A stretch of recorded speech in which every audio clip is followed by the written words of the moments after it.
Hi guys! Good evening! Nandito ako, nag-online dito sa... Nag-check ako dito ng update sa laptop. Hindi makita? Ay may nakita ako dito online na dapat na i-comment natin at mag-react tayo dito dahil tayo ay naapektuhan din nitong nangyayari ngayon na sige, inuman muna natin ng tea. Ayan. About the amelioration, yun sana ibig kong sabihin. Pero ako'y alam nyo na, nag-i-skincare muna habang nag-online. Ayan, ganun. Nagpapaganda para hindi maibsan ang beauty natin. Naksa. May beauty ka ba? Ayan. Ngayon, may nabasa ako dito guys. Napakalungkot basahin dahil bakit ganun nga ang tadhana?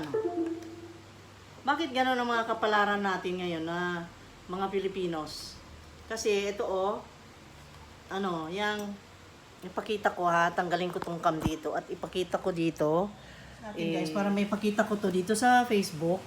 Ito nakita ko dito, nasabi nitong Monet Racheri na shinare niya sa Marikina Buy and Sell group itong kanyang comment dito. Nakalimutan ko, sabi niya, nitong si Monet Racheri, nakalimutan ko na nga yung inis ko about sa 5K to 8K ng SAP. Tapos napanood ko ito, nayamot na naman tuloy ako, sabi niya guys. Ito kasi ito nakalagay dito sa balita ngayon ng GMA, ito sa Bacoor PNP, ang sabi dito, Luzon lockdown. Lalaking nakakuha ng 6,500 na ayuda bumili ng shabu. Ayan, nahuli nila. Ano? Nakakuha ng shabu? Ay, ng 6,500 na ayuda ng galing sa gobyerno? Ay, ibinili ng shabu? Wow naman, galing. Tapos ito naman, ito magagaling na mga tao ito. Sabing ganun Ito, sa Bacoor PNP na naman.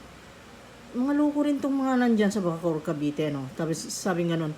2, inarestong sabungero, beneficiaries ng Social Amelioration Program. So meaning, yung binibigay nila na pera, yung binibigay ng gobyerno na pera sa kanila, ay ganun lang, pinangsasabong, tapos itong isa, pinambili ng shabu. Ang galing naman. Ngayon guys, na naghihirap ngayon ang tao, at maraming nangangailangan, itong mga ito, akalain mo, nakatanggap nga ng social amelioration na ayuda na galing sa gobyerno, na galing doon sa SAP, ay ginamit naman sa drugs, ginamit naman sa pambili ng shabu, tapos yung iba naman dito sa grupo nitong 4 na lalaki, pinangsabong. Oh my God, galing sa gobyernong ayuda. Ganun ang ginawa nila, samantalang yun na nga ba sinasabi ko, unfair, kaya maraming umaalma ng mga taxpayers, kasi ito surely hindi siguro taxpayers ang mga ito. Kasi naman, ang mga tinutulungan talaga ngayon ay yung nahihirapan. Oo nga, agree ako doon. Yung nagpapasalamat pa nga ako pag may natutulungan na mahihirap. Pero, parang kinukonsinti na yung mga bisyo ng mga ito. Sana, tingnan maigi yung binibigyan, kung yan ba'y may bisyo, may mga records ba, kung sila ba ba ang ginagawa sa buhay. Yung mga yan, sigurado ko, istambay ang mga yan, hindi nagtatrabaho. Yan lang ang ginagawa nila sa buhay, magtinda ng shabu at Ganon siguro. Ayun, nawala tuloy yung lamig. Galing kasi sa freezer ito guys. Ganon guys, masama lang ang loob ko kasi yun nga, parang may mali talaga, ang laki ng mali. Kasi katulad ngayon na nag-lockdown, hindi tayo makatrabaho, pare-pareho tayong walang kita, pare-pareho tayong nandito lang sa bahay. Anong gagawin natin? Paano ka makapaghanap buhay ka na nandito ka lang sa bahay? Diba? Hindi ka makamove, hindi ka maka-action. Anong gusto mong gawin doon sa labas? Hindi ka pwede dahil yun nga, meron tayong lockdown, merong ECQ, Enhanced Community Quarantine, na masasabi na hindi tayo pwedeng lumabas at kung meron mang kailangan ay iisa lang ang dapat lumabas sa bahay at sumusunod naman tayo doon.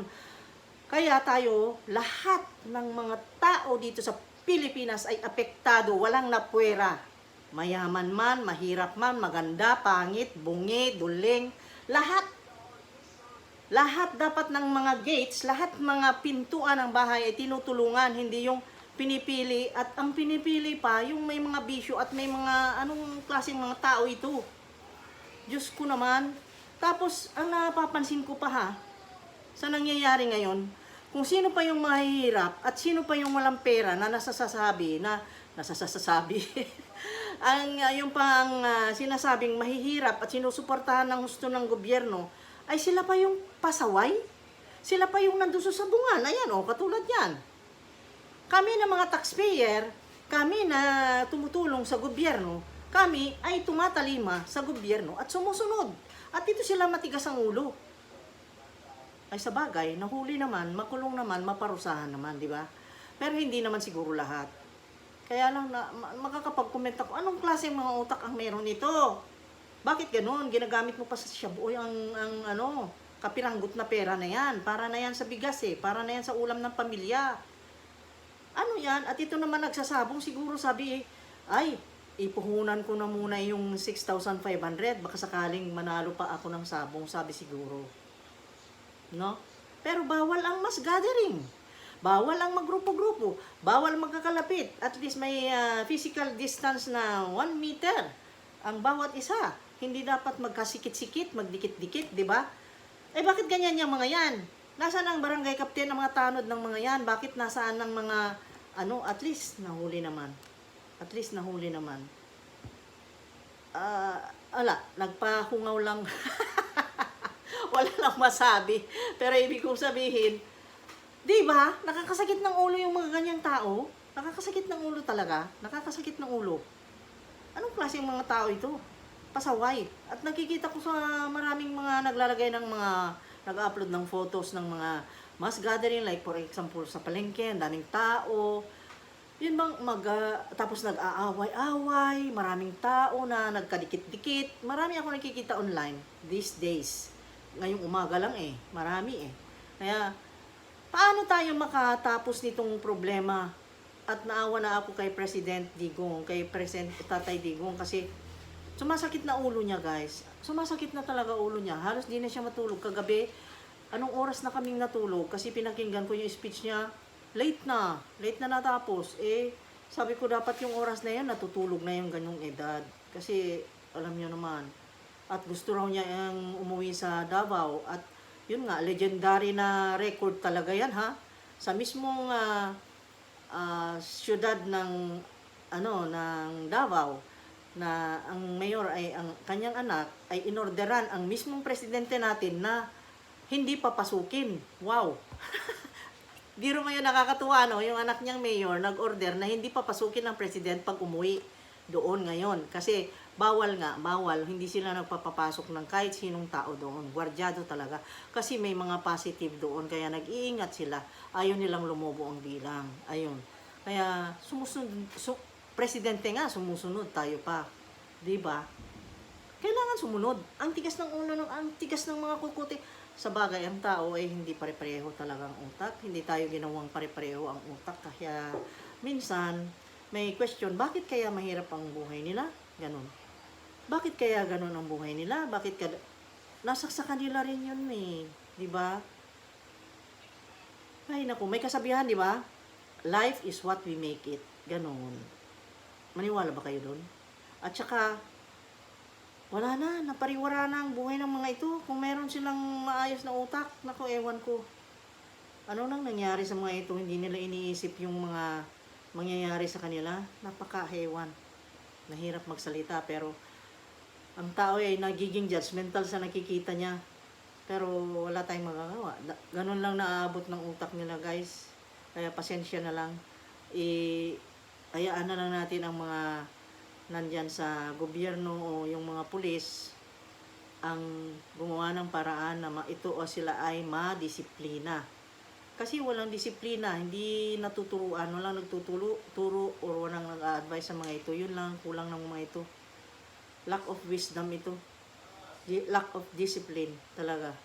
Ganun ang nangyayari sa mga yan. Nakarami na naman akong salita. Yan lang masasabi ko. Sumasakit ang ulo ko, sa mas tigas ang ulo. Kailangan stay at home. Stay at home. Talaga, ako nga, gusto kong lumabas eh. Kaya lang, anong magagawa natin? Sumunod tayo para sa ganun, matapos na itong problema. Please. Diba? Please, stay at home. Kung pwede lang, itali na yung mga yan. Doon sa ano, para hindi na makakilos. Ulit. Okay, bye-bye. Bye-bye, guys.